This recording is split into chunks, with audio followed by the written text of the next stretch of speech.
I'm Kolipi. Okay, and who am I? Othyr. And what are we about? Why are we doing this?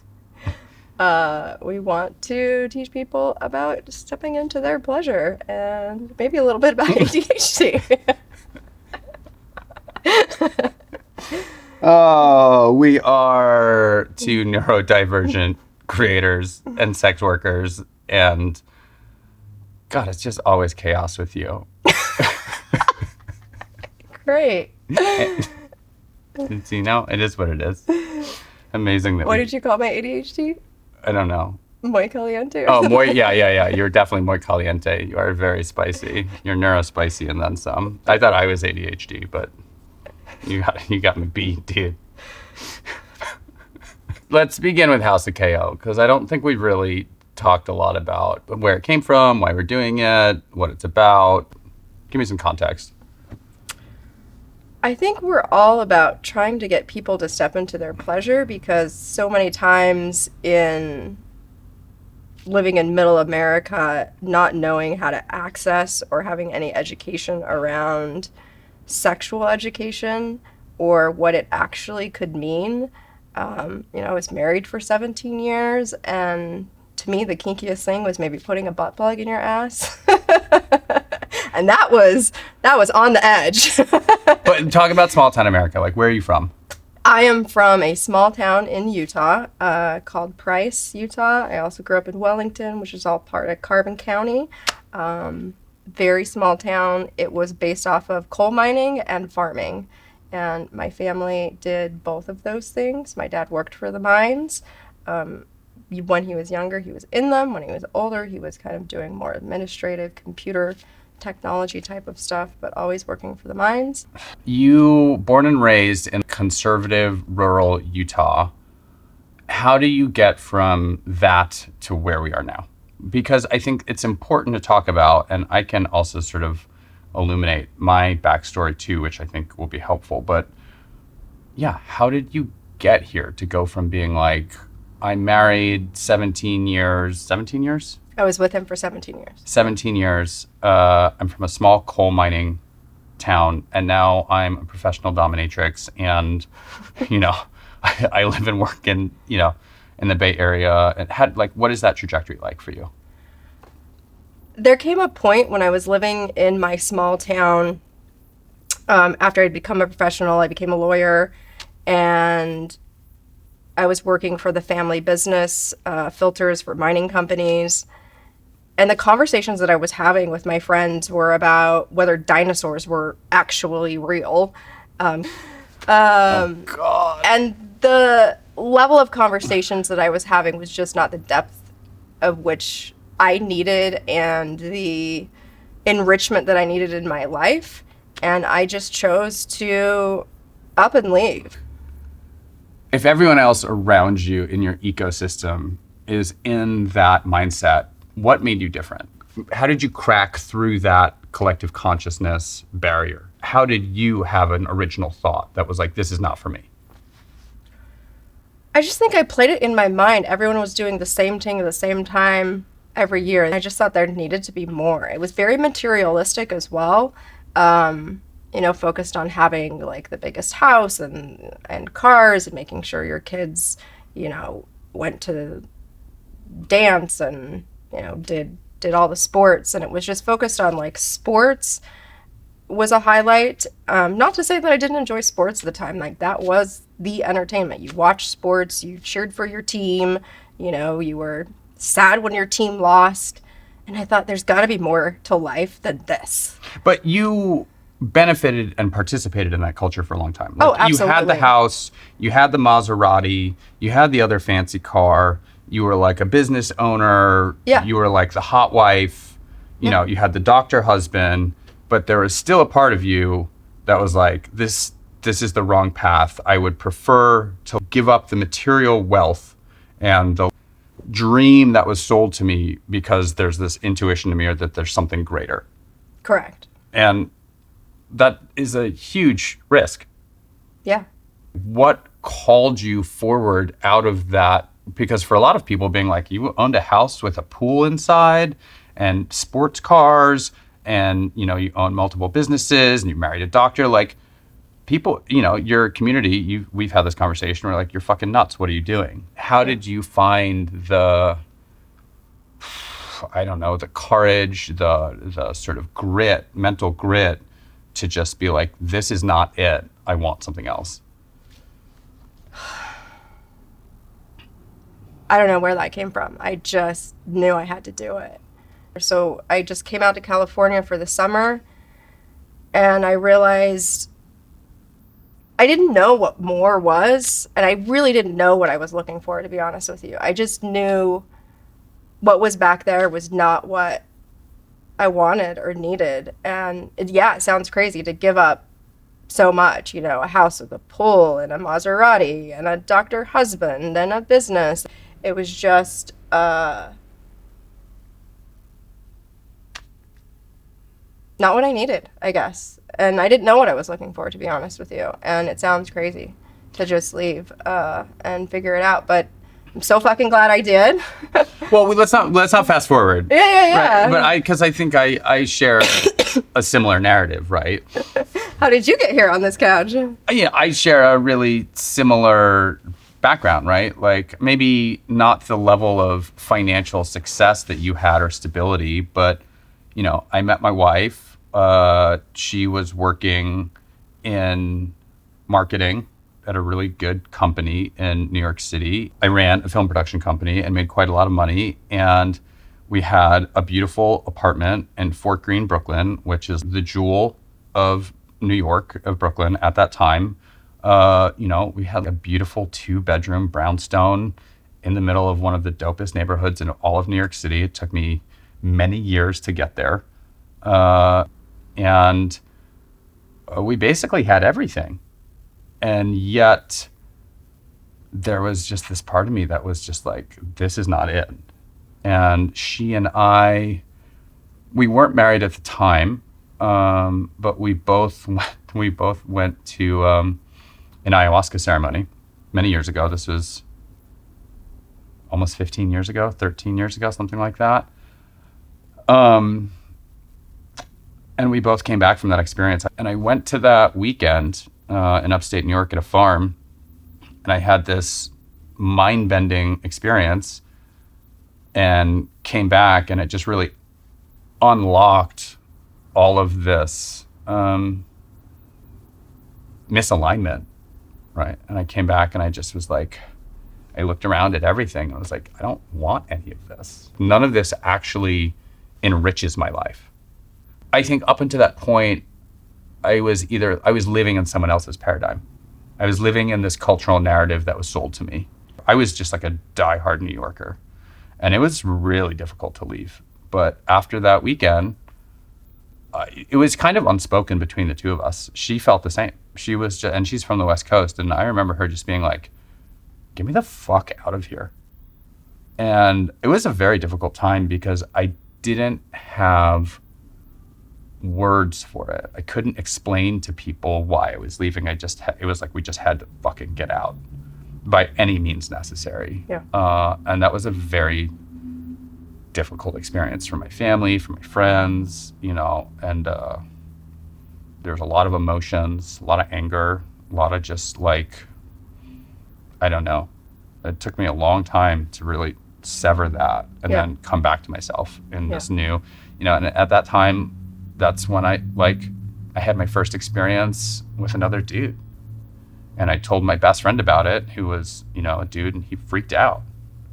And it was all of these little moments of being like, oh, I can't actually be my full self here. Yeah. Because it's not safe for me. Yeah. I have to wear a mask in order to keep this perception of myself that others are holding of me, to keep that up. Yeah. So they're comfortable.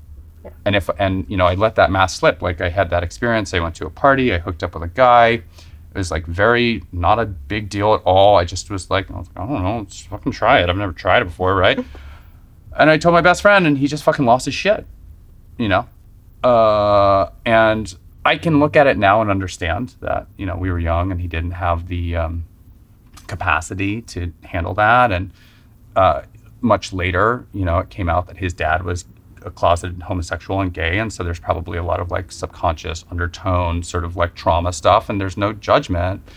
But those were really important moments where I just was like, I can't be me here.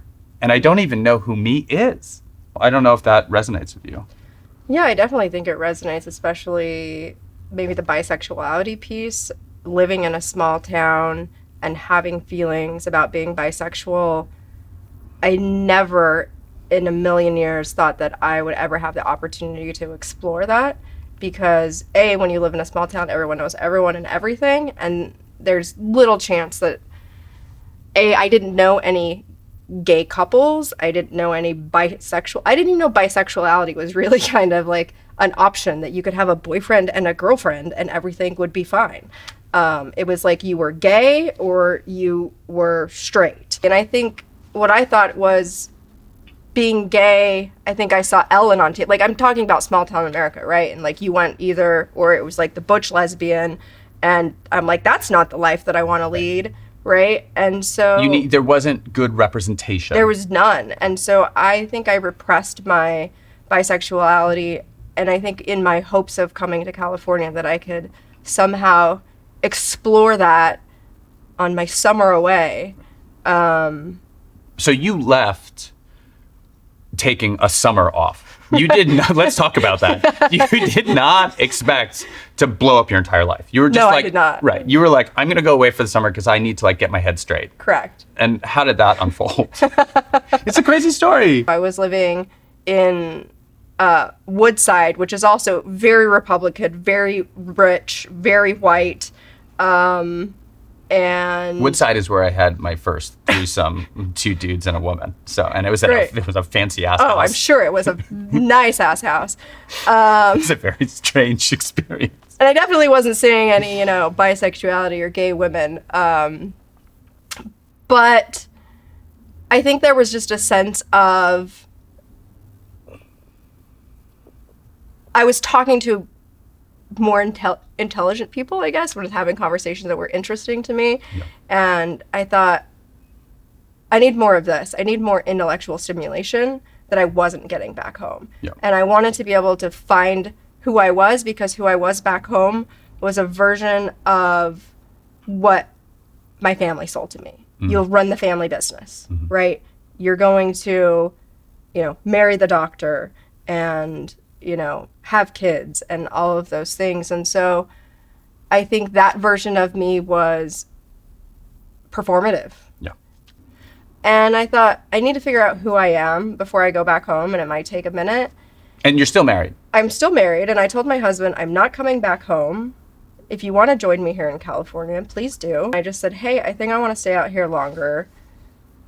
I'd love it if you came out and just like saw California. And his like, oh, I don't want to do, this is like the small town version of what California is I don't want to come to California. There's too much traffic. Which, obviously LA has traffic, but San Francisco, it's different. I think it's like the fear of living in a city. Right. Right. I mean, we were living in a small town, and the fear of like city life is like, city life. I can't handle the traffic. Right. And he was just not really up for that. He was like, this is not what I wanted. And I think the expectation was that we were supposed to have children, like babies, and very soon. Yeah. And I was just kind of butting up against that. Like, it was time, we were settled, the businesses were, settled enough. And I just didn't want that. And maybe it was like running away from that in a way, but also it was kind of unspoken. We both said like, no, we don't want kids, but then he kind of wanted, and like there was pressure. I was always like, when are you guys having kids? We're waiting. We live down the road. Like, oh, it'd be so cute. You can just come over to grandma's house. We'll help you. All of these things. Woof. And there was definitely an unspoken pressure to have children, and I wasn't ready. I didn't want to.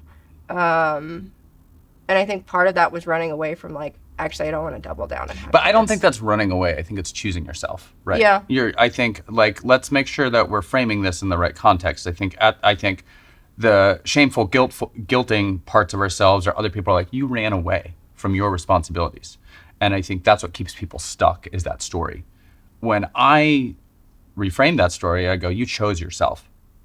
And choosing yourself consistently really pisses other people off because it breaks the expectation and the mold that they're holding of you. So when you choose yourself and you're like, I'm actually gonna choose what I need and want and like is in my highest, best self-loving care self, it reflects to other people the ways they're not choosing themselves or the ways that they're stuck in choices that they didn't make. And so they get fucking pissed off. Yeah. Right? Because you become a mirror for the ways they're not choosing themselves or the way they wish they chose themselves. Yeah, and my parents were really pissed off. When finally he was like, I'm not coming. I don't want to move there. And I'm just not coming. And I said, well, then I guess we're going to have to get divorced because I'm not coming back. And that was a hard moment. And I said, why don't we do some therapy? Or why don't you fly out here?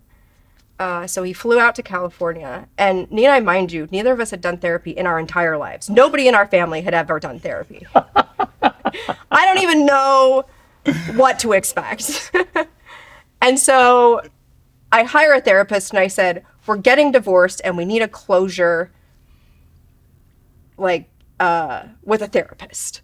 And I thought, like, we're going to go once and we're going to do this. And we just need closure. Because this is what people do when they get divorced. You should at least try therapy. And this is me trying therapy. Can we have a sidebar? Can we just sidebar? Yeah. Let's talk about neurodivergency and closure and ADHD and closure. Oh, boy. Sidebar. You're hella neurodivergent. I'm like semi in comparison. I think if we're on a spectrum. But ADHD people, neurodivergent people need closure, right? That's like part of the brain loop. That's like, that dopamine of like closing the thing. If there is like a unclosed energetic loop, that is a very challenging experience for a neurodivergent brain to not have that. Yeah. And so I say that because it was probably extra difficult for you. Did you even know you were neurodivergent at that time? Oh, absolutely not. Right. So you're totally I did completely undiagnosed, and you're like, I need a lot of dopamine. I need a lot of novel experiences. I need to do all these things. And then you're like, and also... Absolutely. Looking back on it, I really chased a lot of novel, out-of-the-box experiences because my brain wanted that fucking dopamine. And also because that's who you are. And wanting that change. Just but there's no shame in like wanting the novel experiences. My brain going, we're going to do the same things at the same time every year till I die. I was like, my brain was like, Yeah. And I don't think I recognized that like my neurodivergency needed so much more to accept my life. I wanted novelty. I wanted something else. And I don't think I had the language, the communication, the self-perspective to be able to communicate what was happening inside myself at that time in a way that would make sense to anybody in my life. And I wish I could do it differently now and have a different type of conversation about what I needed and what I was seeking, rather than, okay, let's just get a divorce.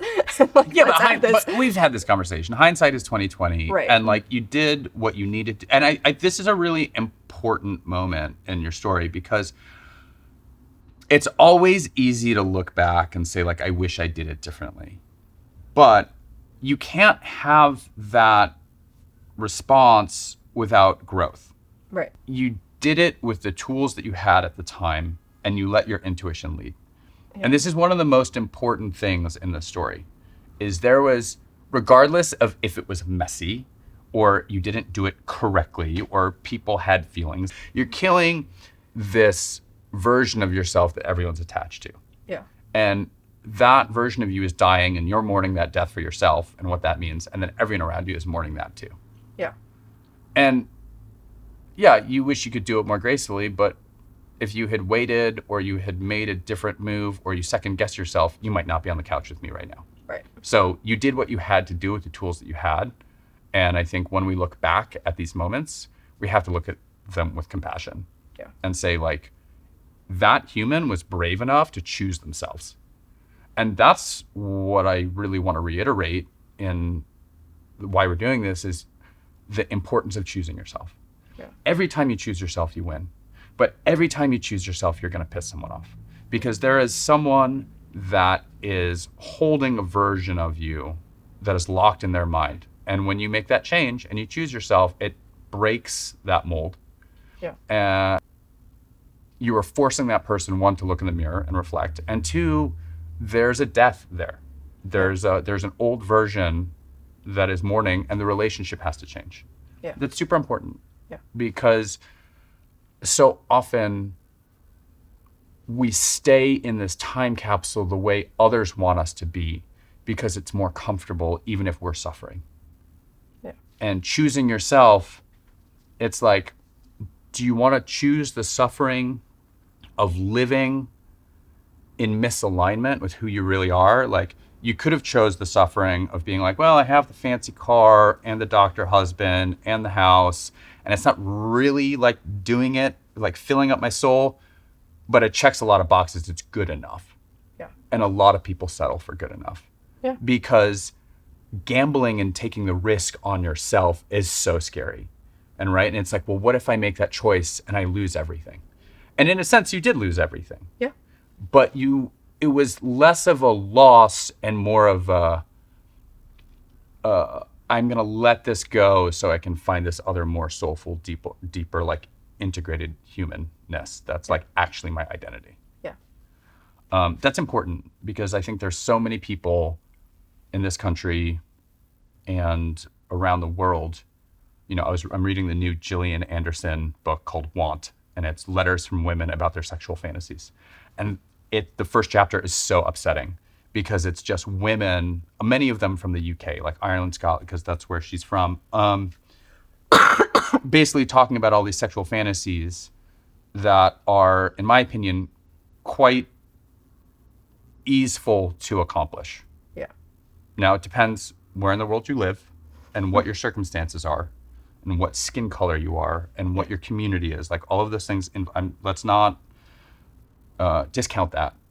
But I think, like, they're not that hard. You know, they're like, oh, I wish I had a threesome. It's like, that's just, we can solve that for you. Yeah.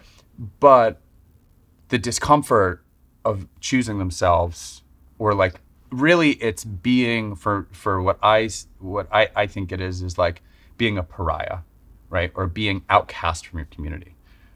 And you were willing to do that. And I think that's fucking terrifying. We're social creatures and we want to be on the inside. We don't want to be on the outside.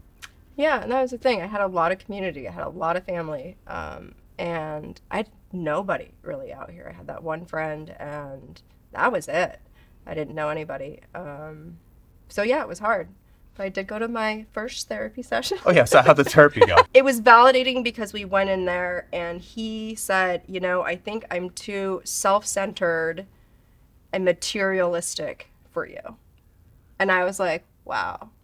I think that's the first time I'd ever heard him say anything like that. Because at the time I was working with kids, and I think I framed it as I really like working with the kids out here in this job that I had, but really I think I wasn't being honest with myself or with him.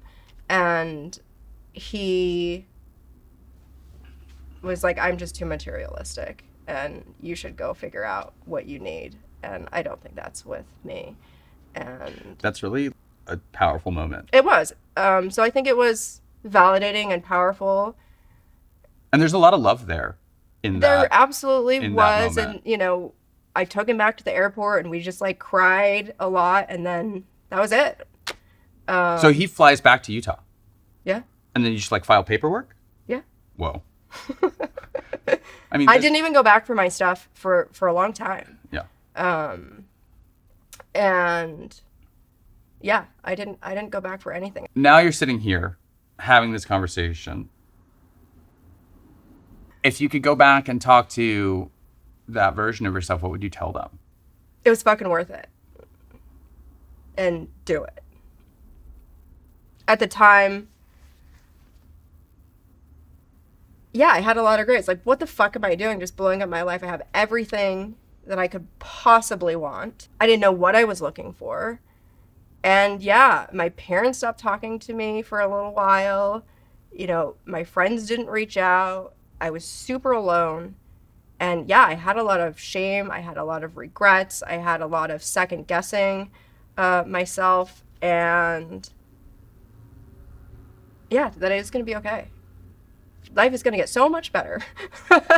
Right. But you have to go through that process. Yeah. I mean, there were some dark times before I got to where I am now. In choosing myself, that also means that I'm going to have to go through this process of transformation, and that's not going to be easy or fun or joyful.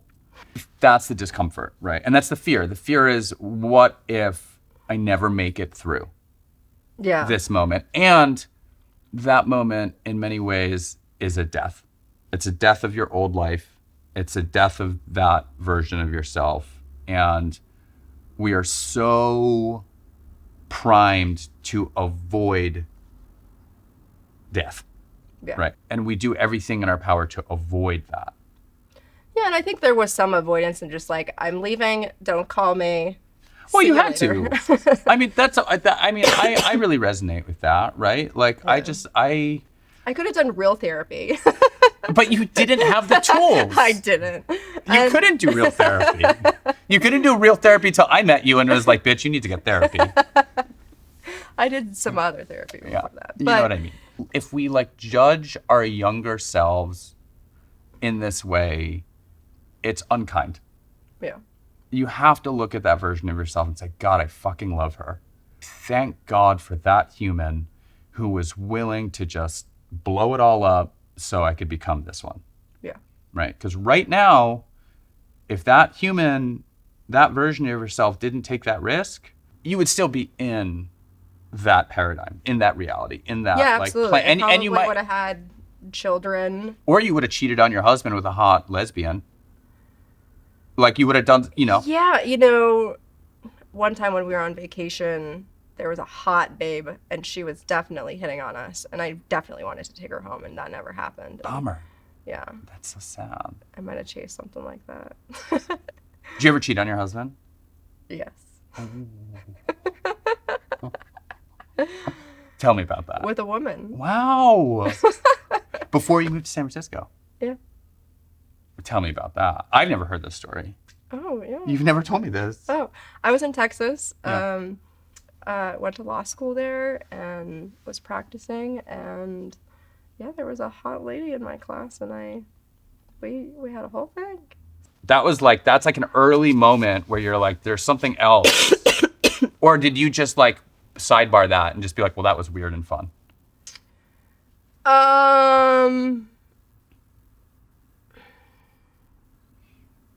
I thought it was weird and fun. It was going to be done. Like, oh, okay, I got it out of my system. We're moving back to our small town. That type of like, there's no possibility that that's ever going to.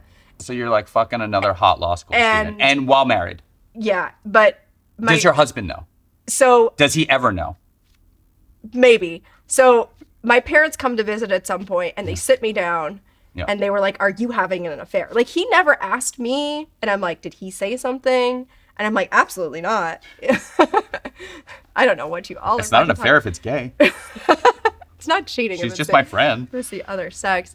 And I definitely denied it. And they were just like, okay. But everyone was very concerned that I had this female friend that I was hanging out with way too much. Yeah. And you were getting way like too. Staying at her house. I mean, overnight. Can we just, that's my best friend, for 17 years. Yeah. Like, the most homoerotic relationship I've ever had in my life. We were like gay lovers without any of the physical, without the sex. There was physical intimacy. Like, we used to sleep in the same bed together sometimes. Yeah. Like, I think that's what's interesting about these parts of ourselves. It's like, when I look back now and I'm like, we should have just, like, I was so in love with his girlfriend. And I introduced them. And it's like, we should have just been fucking the whole time. Yeah. And that might have blown up too, but at least I think it would have been more authentic or more like, I don't know. It's easy to look back and be like, I really miss that. Yeah. Honestly, it also, the fear of coming out. Oh my God. Yeah, of course. Like, I was more afraid of them finding out that I was fucking a woman. When I was growing up, dude, I was like the fucking brown queer kid. And everyone around me knew it, sensed it, made fun of me, bullied me, whatever. But I couldn't embody that because of the reality that I lived in. A lot like you're like, and I couldn't embody it until I fucking left. Yeah. Yeah, that's true.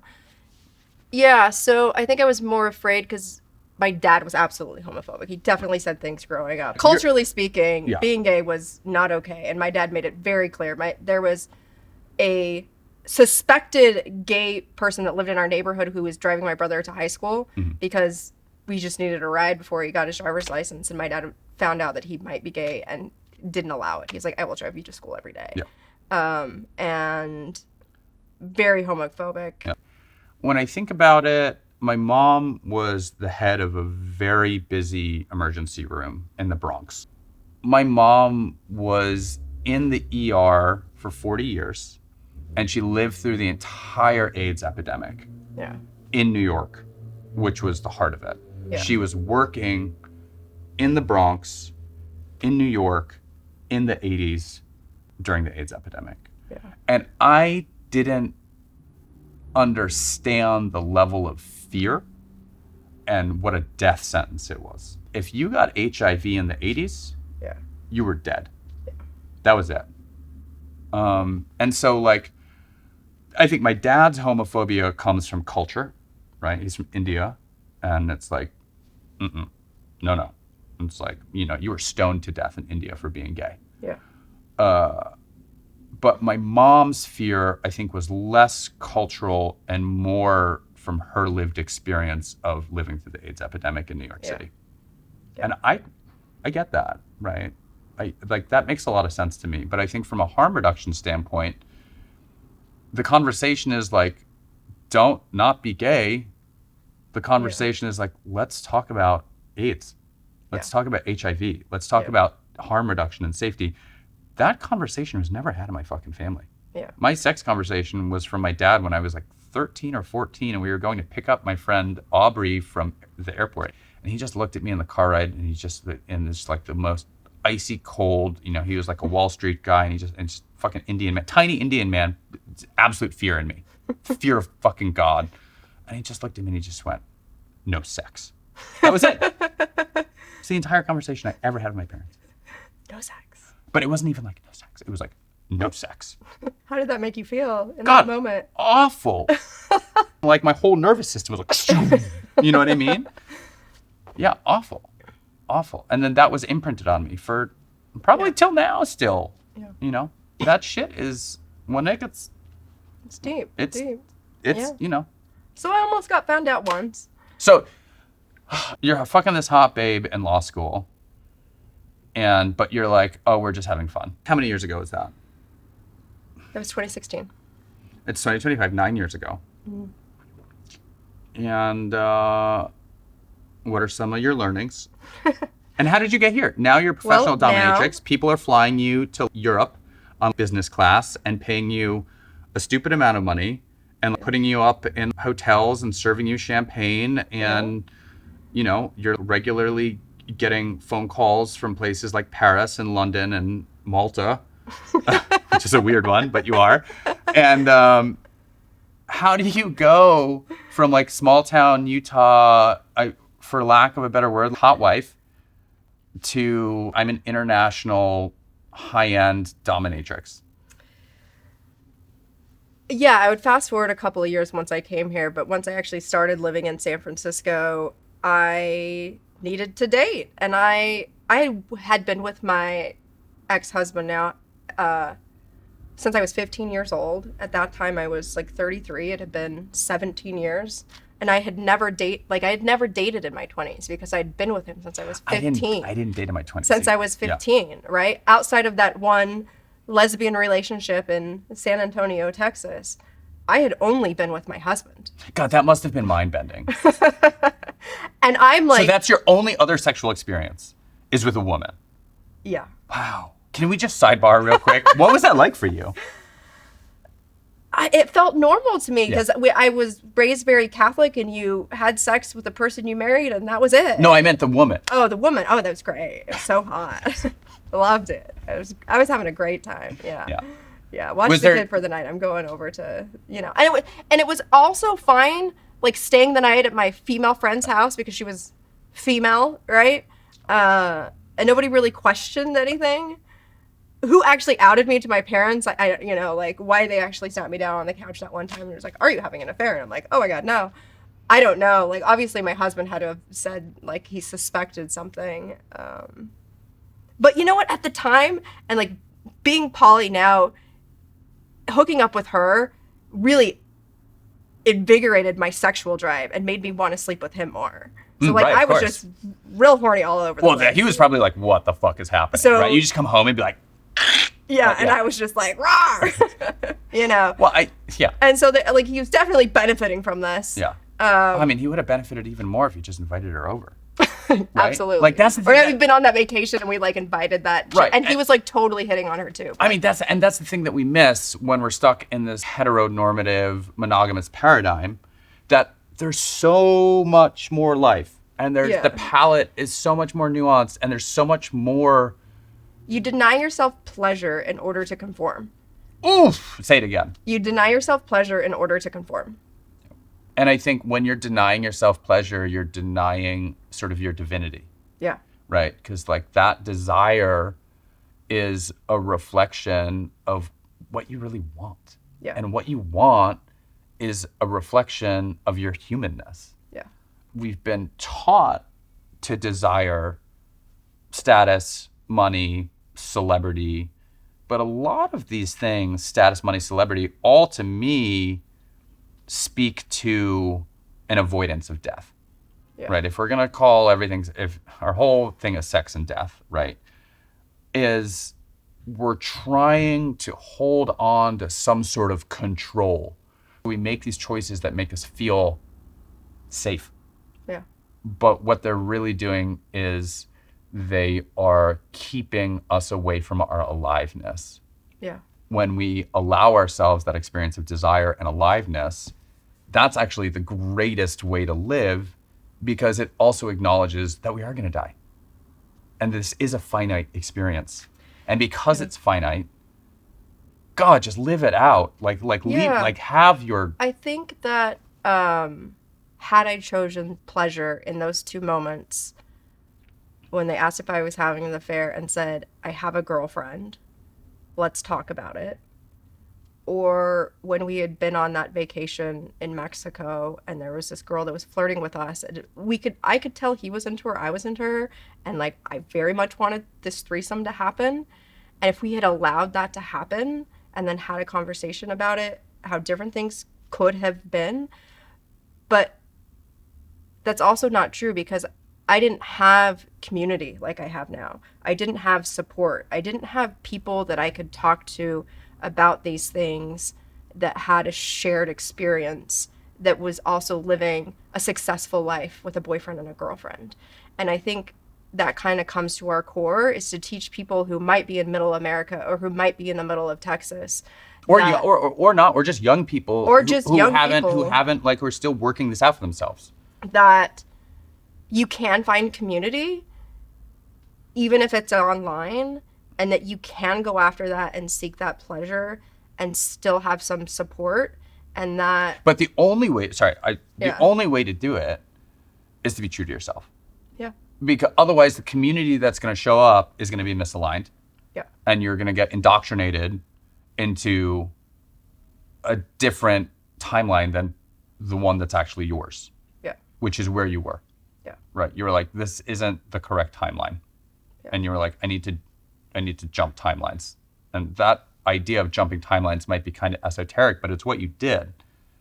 And it's what most people won't do. It's death. Yeah. It's death of your old self. Yeah. I drove out here in my RV. And you just live by yourself in a trailer park after having a Maserati and a house with a pool in it and a husband and like multiple businesses. Yeah. So you really, it was... With my dog. With your... God bless that dog. But like, you just, God bless the part of you that was just like, I'm willing to go there. There was moments like, what the fuck did I just do? Should I just pick up the phone? I'm sure I could just call my husband and be like, I'm coming home. Right. And everyone would be like, oh, thank God. And they were waiting for that. Yeah. Right? Yeah. I think everyone was waiting for me to be just like, yeah. Just kidding. I'm coming home. That was generally my experience with my family. They were like, are you done yet? Yeah. Is this a phase? Yeah. Yeah. Yeah. Are you ready to come home? Right. Right. Like, have you learned your lesson right, yet? Like, we're going to cut you off. We're going to, do these things and make it so terrible that you're going to want to come back. Right. And I just pushed through it, What do you think? I think I'm stubborn as fuck. Yeah, but what helped And you? my brain liked the novelty. Right. It liked the change. It liked the novelty. It liked the adventure. As much as there were moments that I was just like, what the fuck did I just do? How did you navigate that in between who you were and who you are? With like, you were like, oh, I pushed through, but like, what part of you allowed you to do that?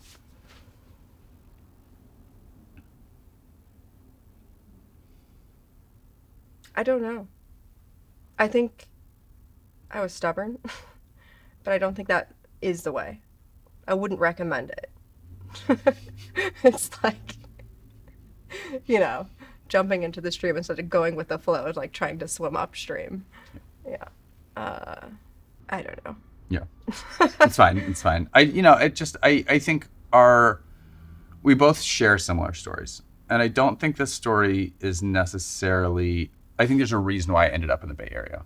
Yeah. And I think, this part of the world historically has always drawn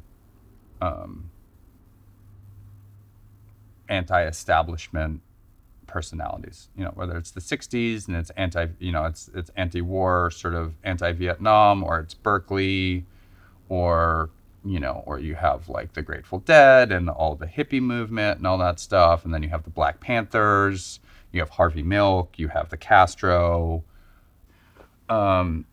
There's a deep culture of just being like, we make our own fucking rules. Yeah, and that's why I stayed. Right. That's absolutely why I stayed. I mean, when I started dating, everyone on their profile is like, I'm poly, I'm bi, or at least the people that I was looking at. Ooh.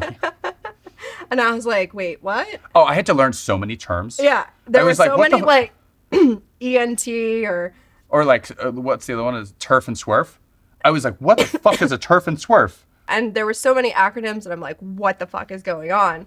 And at the time, I bought a book. I walked into a bookstore and I bought this book, and it was called 101 First Dates, How to Find Your like person, in the 21st century of like online dating. And I was like, I need that book. It was like how to set up a profile. So I followed it to a T. I'm just like, okay, you don't wear sunglasses, don't have other people in the photos. Like, and you've never dated before. No, like make sure you have a couple of full bodies, like this type of stuff, what to put in, what not to put in. So I like followed this book. And started dating, and all the people that I started liking were poly, and that brought me into this world. I was trying to monogamously date because I was just trying to reproduce. I didn't know any other way, and that's what I was doing. I was just like dating, the people in this like very small community, and I was like, what the fuck? This is not what I actually came out for. But I was also trying not to date as well. I was just like trying to like figure life out, but I wasn't figuring out a whole lot down there. And it wasn't until I came to San Francisco, it was like 2 years later, maybe it was like 2018, that I started dating people who were poly and got invited to my first sex party. And so your first sex party was 2018? Yeah. Wow. So you have like, cause you're like all bets are off. Wow, dude, you're a fucking pro. Cause I think my first play party was like 2012. Yeah. But when I met you, you had far surpassed. Oh yeah, you had far surpassed my level of like exploration, curiosity. Like, you were like, shit, dude, I just got gangbanged all the fucking time. Yeah, and I was just like, excuse me. Yeah, and then it was all bets were off. I was off to the races. What do you think? Like, so in that moment, you were like, oh, this is what I've been looking for.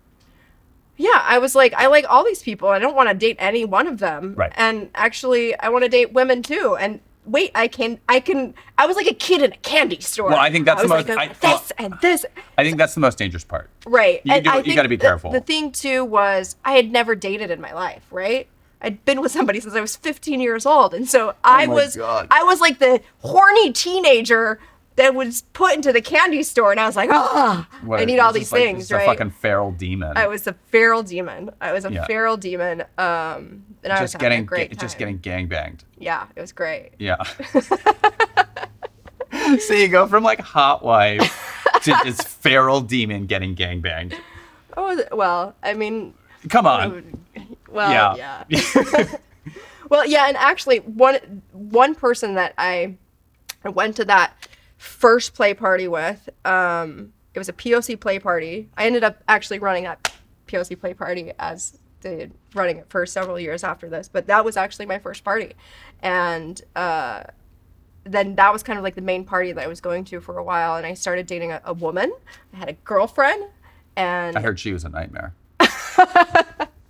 She was hot, but yeah. Oh God, and again, I didn't know how to date women, that's how. Don't say that. That's just how they get you. You're like, she was hot. I have a bunch of those. She was hot. Yeah, this is like what teenagers are going through, right? You go for the hot person, and then. God, I mean, listen, we don't. That's another episode. Right. But we can do an episode on energetic discernment and like don't judge a book by its cover. Yeah. And there was a moment that there was a play party that we were at, and the person I was dating, he had another girlfriend, and they were going to also play at the play party, and then my girlfriend that we were going to play, and we all had to do these check-ins, and there was lots of consent, and I was immensely grateful for the consent culture that I came into.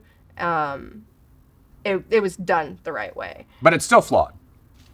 We're going to do another episode on the consent culture and how much work there is to do. Right. But in comparison to where you're coming from, where there's zero consent culture. Yeah.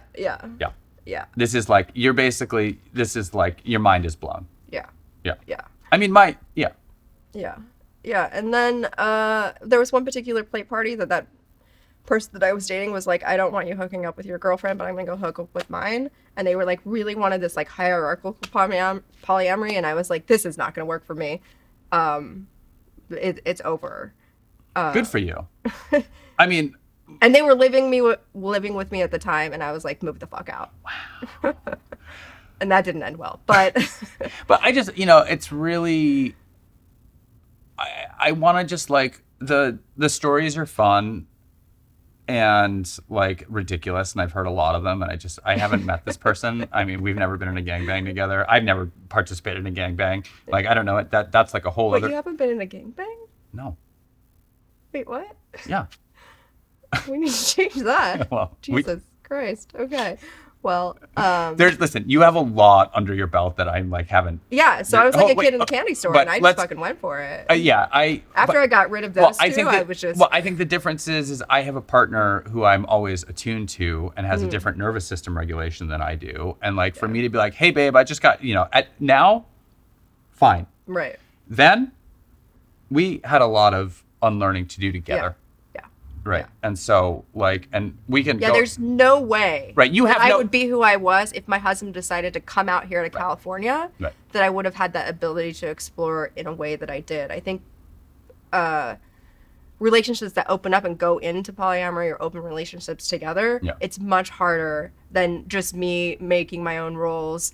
And also, I didn't have a community here. I didn't have anybody looking at me being like, what the fuck is she doing, right? Like, it wasn't in my small town where people like, everyone knows that I had a gangbang last night, right? Like, I'm just going back into the law office in the morning, just like, I mean, that's so fun. How was your weekend? It was great.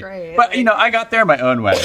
We'll talk about that later. But, I get that. Yeah, I get that. Yeah, but it felt safe. The community that I ended up with, the friends that I ended up with, allowed me to explore my sexuality, to feel safe, to feel comfortable, to have it consensual, and that my friends really provided what I was looking for. And it was the community that really kept me coming back. It wasn't necessarily the sex. The sex was great, sure. Like, yes, your gangbang is fun, but it was really about the community and the connections and the friendships that came with that really kept me here. And that really solidified right before COVID. And I think had I not found that community of friends, had I been with that horrible partner that wanted hierarchical polyamory, who was like super controlling and like gaslighting and all those things, or with that girlfriend during COVID, I might have moved back to Utah, you know. Oh, thank God you didn't do that. Or I was lucky enough at the time to find the people who I found right when I needed them, and to then go through COVID for 3 or 4 years with this group of people and really come into my own and really take a leadership role in that community, running the POC play parties, really talking to people about consent. And I'm just a nerd. I went deep. I read all the books, right? Oh, you took you're certified. I took all the courses. I got certified. You were on all of the violation teams. Yeah. That did all the mediation. Yeah. And there's a lot. That's a whole other. That's a whole nother That's episode. that's trigger warning all over. One. And maybe my ADHD brain, when I fixate on something, I just went deep, right? And I went deep into all of these things, and then that opened up the kink world. But I also think, I think this is let's just, before you fast forward into this blossoming, you were like, thank God I found those people. I think that was really what you were looking for.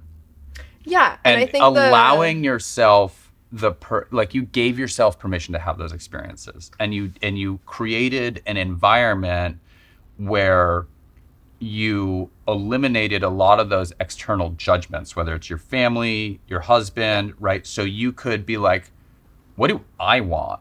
Yeah. When I'm outside the gaze of this sort of cultural narrative that has kept me in this place. Yeah. It's not for you. Yeah. And that's, I think, that's really, maybe your intuition led you there. But I don't know if you could. Is that accurate? I mean, I had the intuition to leave because I wanted something more, and I wanted more intellectually stimulating conversations rather than debating whether dinosaurs were real or not. And when I found this group of people, they were, and I think there's a misnomer about polyamory, but the people that I found were incredibly educated. They had PhDs, right? They had gotten Nobel Prizes.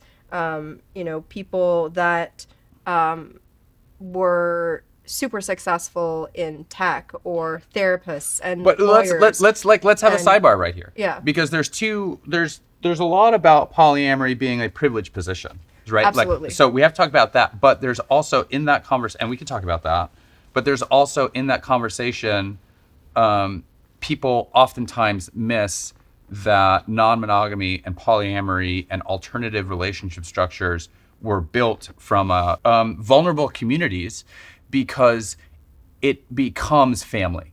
So if I can't pay the rent, but I have two partners and they have a job and they have a job, and we can raise these kids together. So I want to, it's very... Yeah, that's definitely an episode. We can go way down into the indigenous populations, right? There's always and also vulnerable populations, right? There's a lot of non-monogamy that happens in vulnerable populations. So there's the criticism, and I see it a lot in sort of mainstream, that polyamory is a privileged thing to. It's we're post-marriage, post-woke, privileged white people, and that's what they want you to see now. Right. But they don't want to actually dive into the history of it. But I think a lot of it. What gets pressed now is that. Yeah, right. And it's just it's like these fucking progressive San Francisco liberals, just and that's the position that my parents have. It's my dad asked me, did you not have children because you're non-monogamous? And I'm like, no, I didn't have children because I didn't want fucking children. It has nothing to do with how I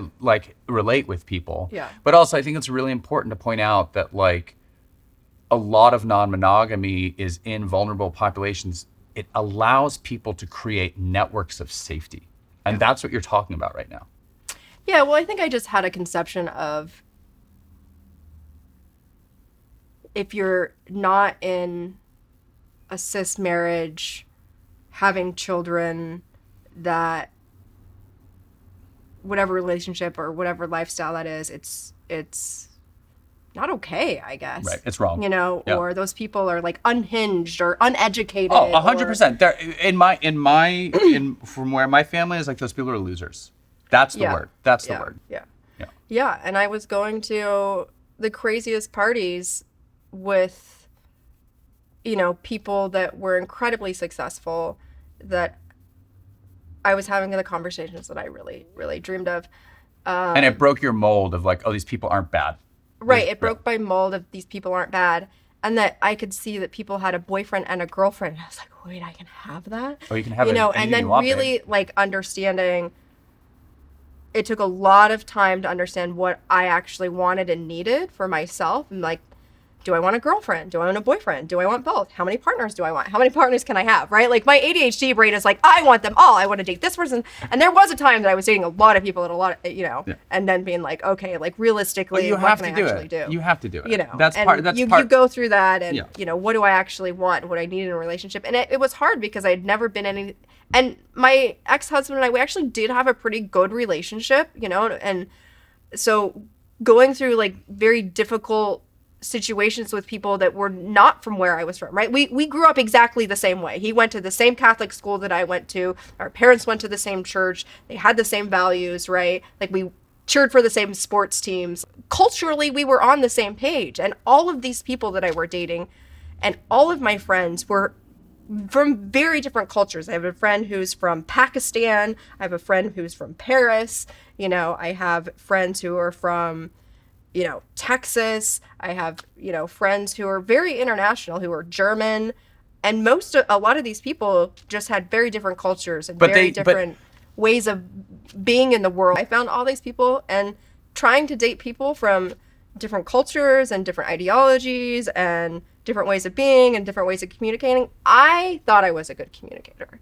But I realized when I'm interacting with all these people that actually I needed to work on my communication skills. You were a good lawyer. Yeah, absolutely. I was legally trained, and so I had that type of education and that way of like working and a very business acumen of being out in the world. And like this was a totally different way of communicating with people and like what needed to be communicated, right? Was entirely different, and learning that helped my personal growth grow in so many ways. Like how I grew in terms of like communication, actually understanding and talking to people what they actually needed, what they wanted, how did they feel about things. Like feelings were not really talked about in my family or my community, right? Like, how do you feel about that? That was never a question that was ever asked to me, right? Don't even get me started. It's good and fine. Either like, how are you doing today? And you're like, good. Like that was the answer. Like, how are you? Good. Right? Like there was no other answer than my family, we just suffer silently. Yeah. Half of them are from the UK, like we just silently suffer and drink. Yeah. And that's it. And then get drunk and yell at each other about politics. Yeah, there's lots of drinking. But like communicating, no. Like, I love you. Talking about your feelings. I feel sad. I feel angry. It's still, and it's still to this day, it's that way. And I think that's we could talk about that too, but like the reintegration of family and going back to those cultures after you've had this experience is also very destabilizing and very difficult. You have to really code switch. Yeah. And maybe you don't, but I think for me, like I haven't found a way to go home, but like I have to code switch with my family. Absolutely. And like my family does not know that we're doing this. My parents routinely call me and ask what I'm doing, and I just tell them I'm editing videos. They just think I'm like a video editor. And it's really difficult because then it's like I have to, and I've tried not to. I've tried to be this version of myself there, but it creates so much dissonance in their cognitive field or in their like emotional field that it's just like, right? So I'm just like, the time that I'm there, I feel like I have to put on this old costume. How does it make you feel when you have to constantly lie to them when they ask you what you're doing? I hate it, right? And I hate it. But I also understand that like it's self-protective because I have not many times, but the times that I have been really honest with them about who I am, I've just received a lot of disappointment and anger that then sends me back into the closet. Yeah. Right? I want to go, and there have been multiple times, there's a book out called Adult Children of Emotionally Immature Parents, I think is the title. And it talks about this idea of no contact. Yeah. And I have several times thought about going no contact with my family. And then I do plant medicine ceremonies, and it's like, you just have to learn how to love better. And I'm like, fuck, right? And it's like Yeah. but there's like there's a part of me, this sort of protector part of me that just wants to be like, fuck off. Yeah. But then there's this sort of higher integrated spiritual part of me that understands that it's my job in this lifetime to learn how to love more deeply and love through that, because for them it's fear. It feels like, especially in this political climate, a lot like maybe my mom was afraid of the AIDS epidemic and me, being not a victim, but, being vulnerable to that sort of fate. I think there's a lot of fear about queerness, about being perceived as someone who would be attacked, and I have been attacked. Yeah. And we can talk about that in other things. Yeah. But that my true identity or my true way of being in the world is dangerous. Yeah. And it is. Yeah. Right. And I think that's also what we're saying. I think, there's, in order to really live, you have to live with the understanding that it is finite and we do not control how we go. Yeah. Especially in this political climate.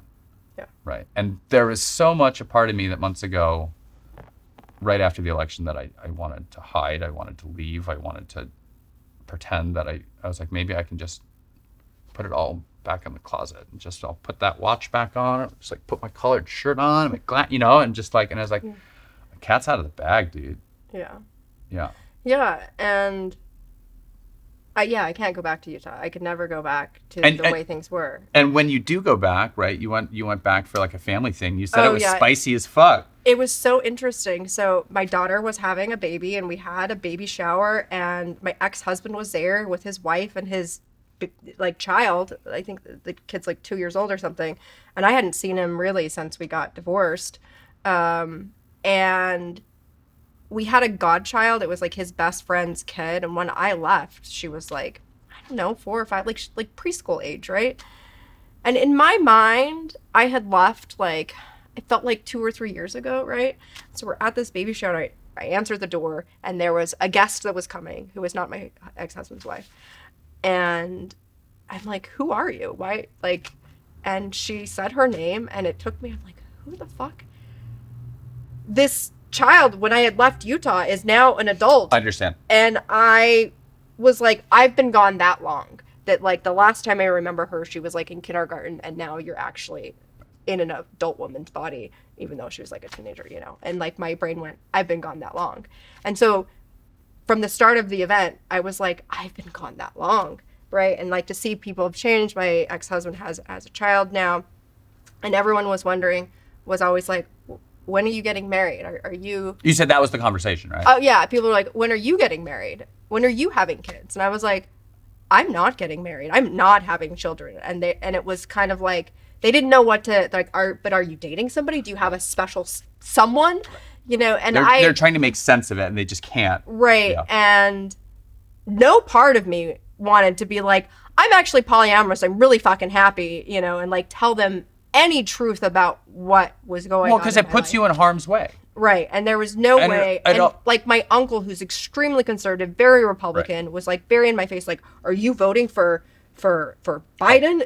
And it was very hostile. Yeah. And I'm like, I'm not having this conversation with you, but I don't talk politics, right? And he just kind of was going off about Trump, and I'm like, this is not a safe environment to be like, I'm bisexual, actually, right? And I'm polyamorous and all of these things. I mean, my mother knows, and she's very, very supportive. Well, but I think it's outside of that, it was just coming back into that environment and being like, oh, I can never come back here. Right. And even my best friend in the entire world, and I love her to death, she's, I've known her since we were in preschool, and she still lives back there. Her life experience is pretty limited to there, but I've told her everything. She knows that I'm poly. She knows that I'm kinky. She knows that I'm doming. And the mother of this young woman came over and was like, how's San Francisco? And I was telling her, I had actually just gotten back from Berlin, and she was like, where's Berlin? And I'm like, oh my God. She asked where was Berlin? Yeah. Wow. Yeah. And I was like, that's Germany. And she was like, like to even think that like they don't even know where Berlin, Germany is. And I there's no, I want no judgment. Yeah. Zero, I want to judgment. we have to caveat this.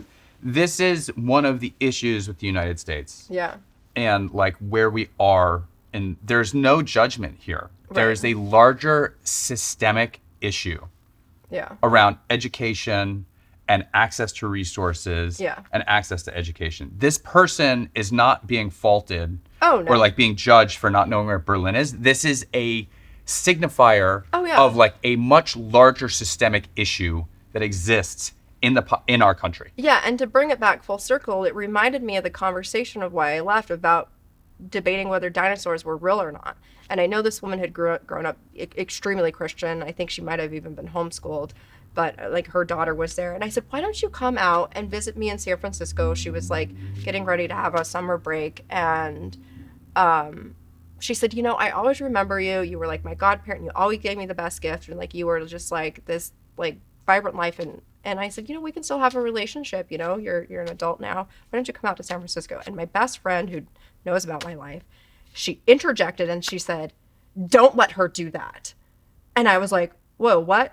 And I was like, she was like, I'm like, why would that not be okay?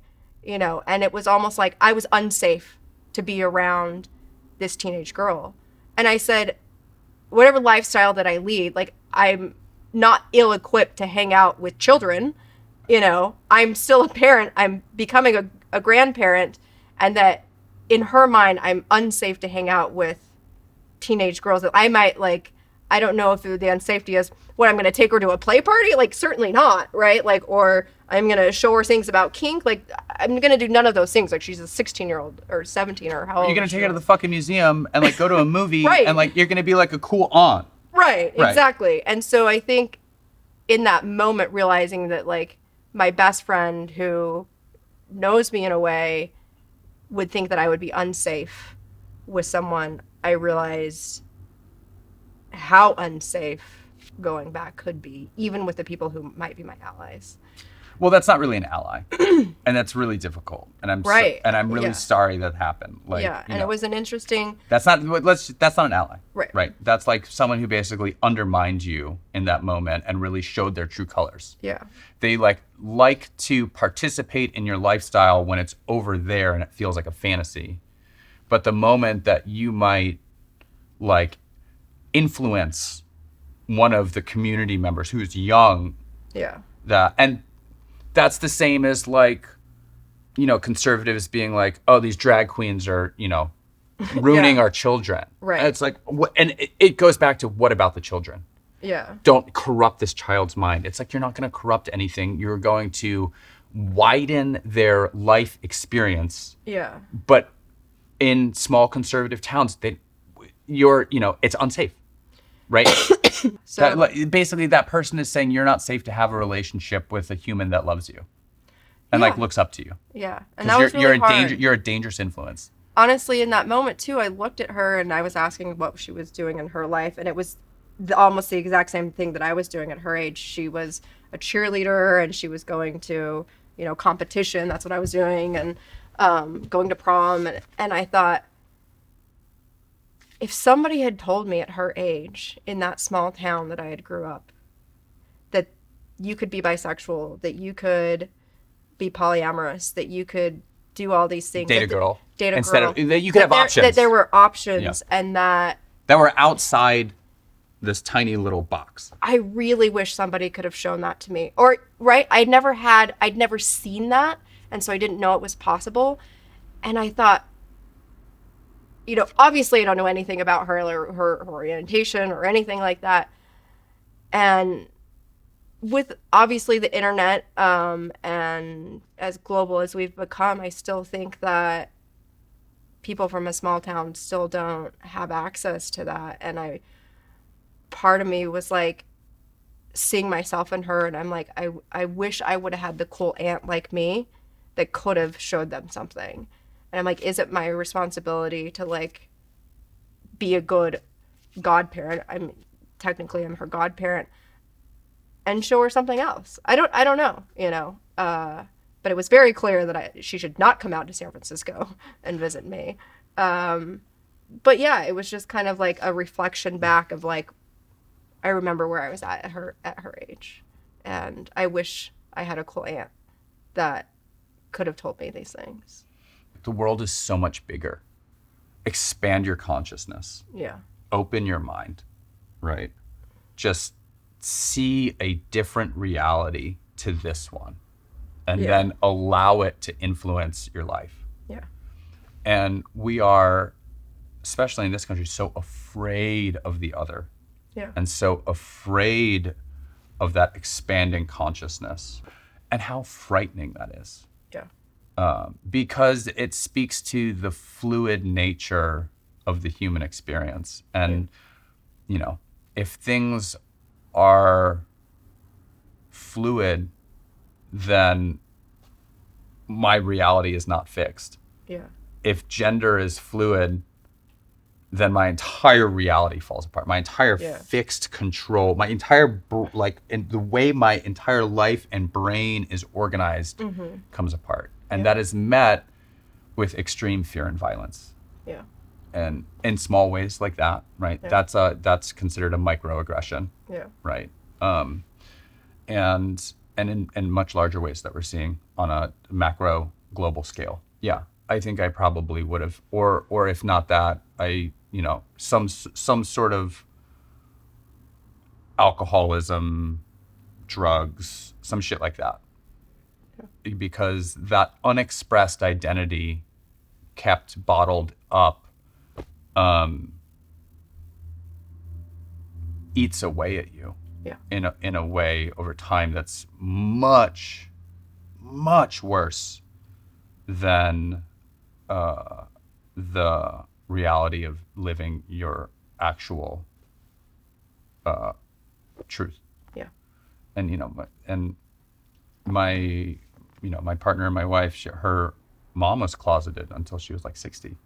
Yeah. I can't imagine how difficult, what a burden to carry. Yeah, and it's funny because my friend that said like, don't let your daughter go and visit me in San Francisco, she's mentioned to me once that she thinks that she's bisexual, and how sad that she may never have like that full-blown like experience of like having a girlfriend, but that like maybe she's denying that, be like, don't go out there.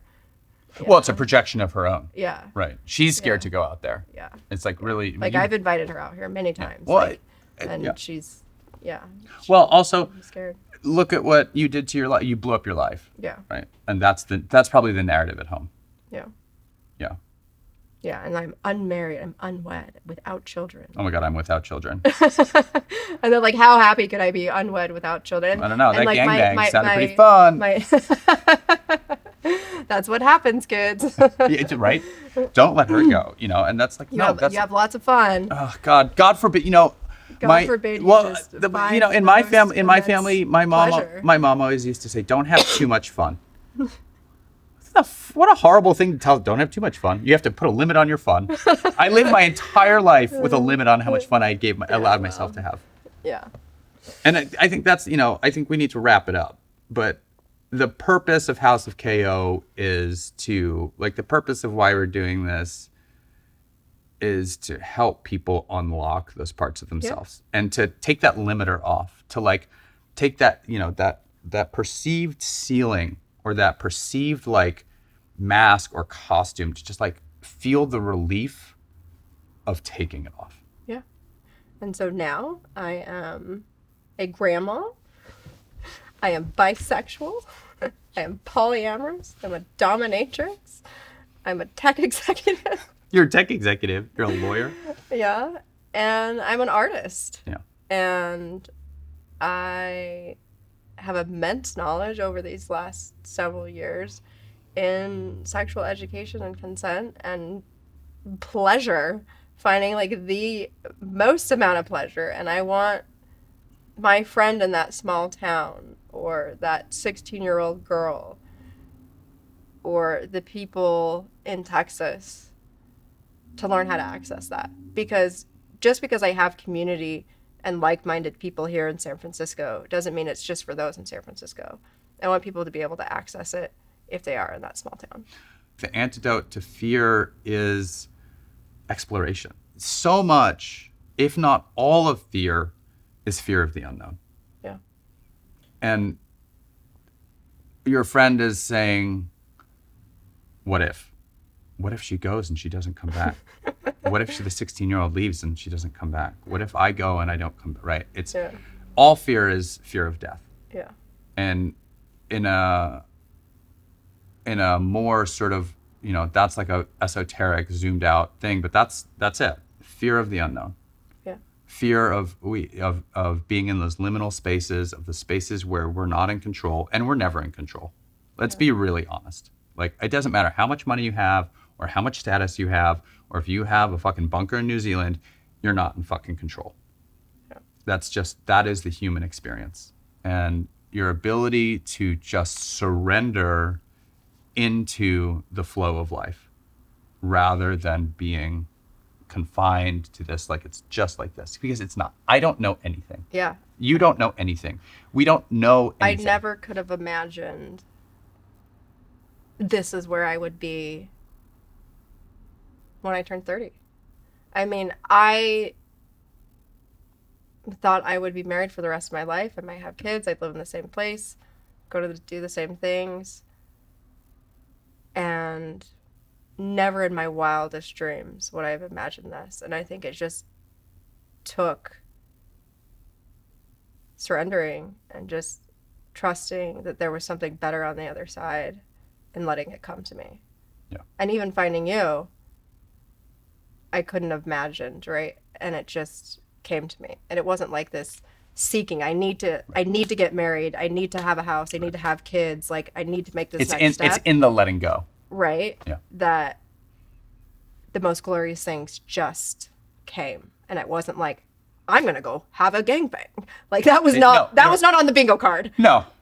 Well, and I think that's like, and I think we should have another thing about that, but that's like a very sort of spiritual idea of like allowing things to arrive. Yeah.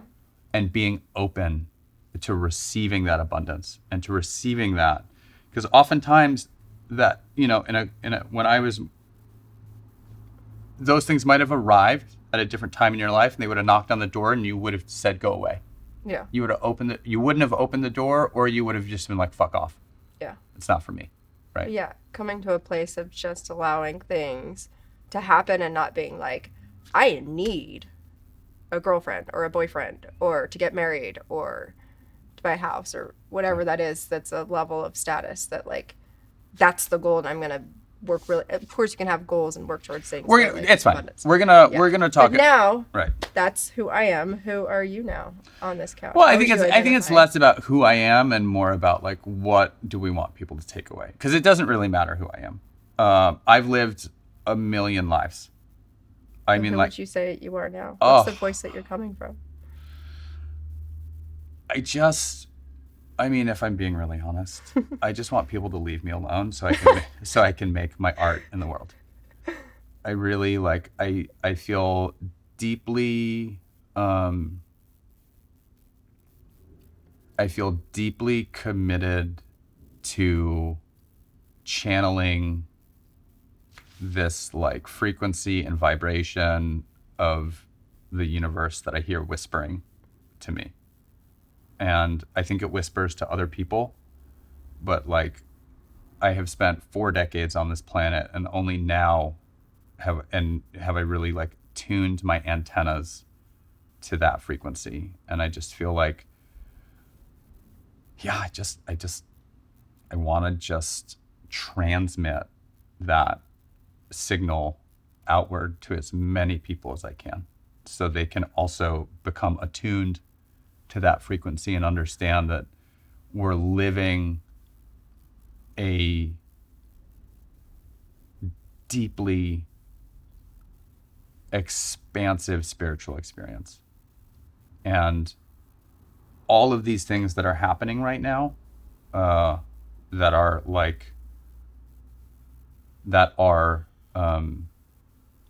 compounding existential crises, we could list many of them, are the reason you are here. Like, there's no mistake that you and I are sitting on this couch together. I have a friend, Travis Ruskus, and he's this amazing mindfulness teacher. If you don't know who he is, go check him out. And I met him years ago, and we met very briefly, and he spoke about, do you know how many things, we immediately had this kinship, and he just said to me, do you know how many things needed to happen in the universe for us to have this conversation? He was like, we had to meet. You had to live your entire life to end up at this place.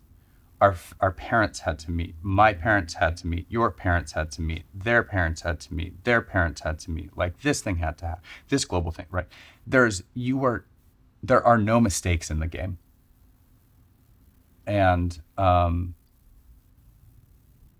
allowing and accepting the flow of life in all of its, Ram Dass speaks the horrible beauty of existence, and not shying away from all of it, right? Your ability to receive that level of abundance and pleasure is also equally matched by your ability to hold the difficult truths of being human, right?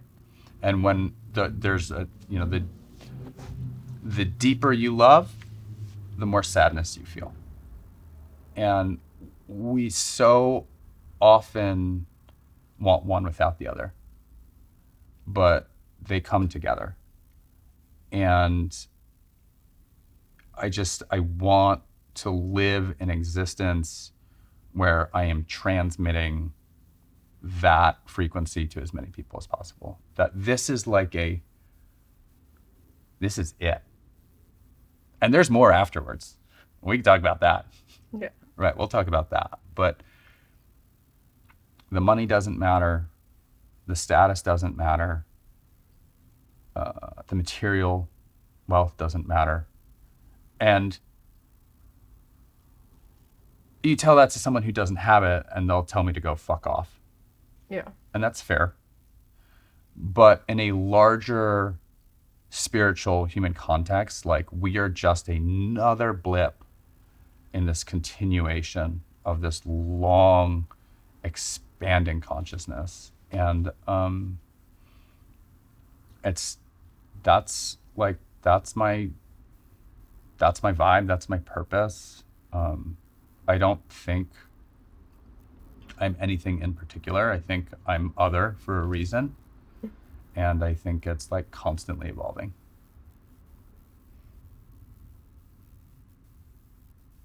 How's that? Great.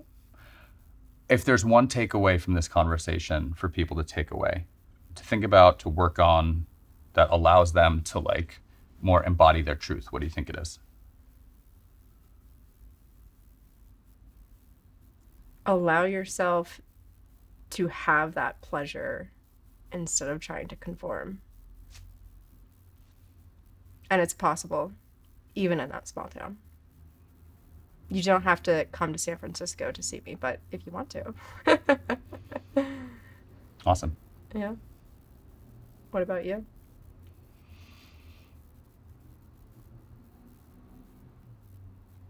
Be brave enough to choose yourself.